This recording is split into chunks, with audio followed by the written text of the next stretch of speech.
Hi, I'm Scott Williford with vLink Solutions, and we are continuing our conversation with Chad Massaker of Carceron.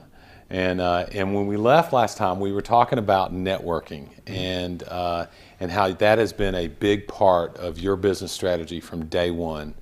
And so I know that you're an active networker, and I know that you do have some best practices and some things. So I'd like to give some of those best practices to our audience and to the people that are out there that are trying to grow their businesses. So do you have any tips and tricks that you would share with folks, or different pointers you might give? Yeah, absolutely. I think if you're new to networking, step one is, whatever meeting it is you're going to, if you're going to like a BNI type meeting or a Chamber of Commerce type meeting, that those are just the beginning of your networking journey, and that to really make networking work, it's one thing to say that you're all about relationships, but you actually have to do the work of building them.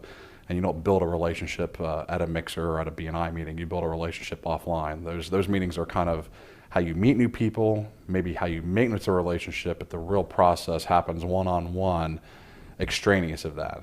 Those meetings are integral to the process, but you have to have a one-on-one with somebody. You have to have what I call the warm fuzzy one-on-one to kind of get to know them and build trust and know them personally.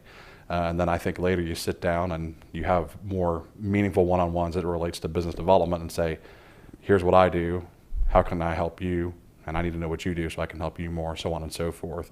And I've actually had meetings where I joke, I sit down with a strategic partner where two guys sitting side by side in a booth, which you don't normally see. It looks a little awkward, but we got our laptops opened up and we're comparing client lists, and we're like saying, you know what, hey, this client does that. Oh, really? I need to know them because we have this solution that can, do that.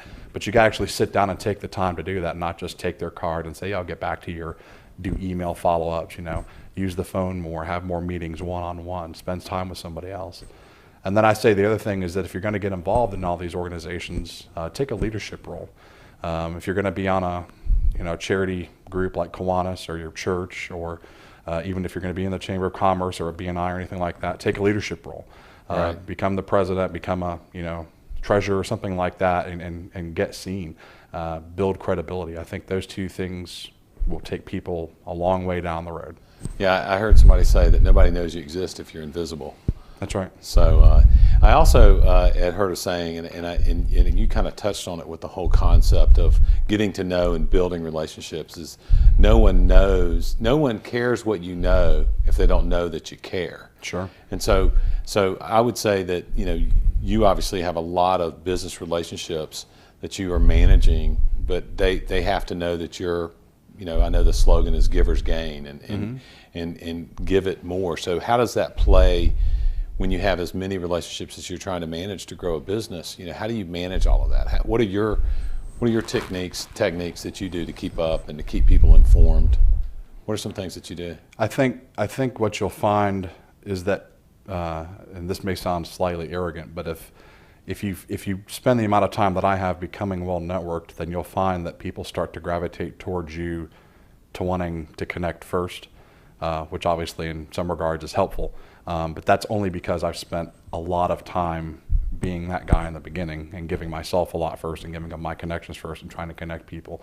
But inevitably, what will happen over time as you become more connected, you're going to have to start make choices. You're going to have to say, you know what, I already know so many financial planners. Who am I really going to be partnered with? I already know so many telecom people. Who am I going to be partnered with? Who are the best partners for me? You can't really effectively partner with too many of the same type of entity, or otherwise you're going to lose credibility as well from the relationship and giving and getting standpoint. So you're going to have to make choices. But eventually, if you do it right long enough, it'll start coming to you. Right.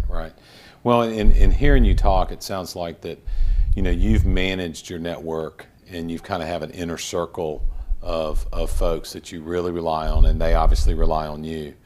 And so I want to talk a little bit in our next segment about how you have chosen those people. What are the key attributes that you feel like, hey, this is a person I want to be connected with, and I'm willing to share my contacts and introduce them? Because I think that as a business owner, we all want those connections. We all want to grow our business, but we don't always know how to be the right partner.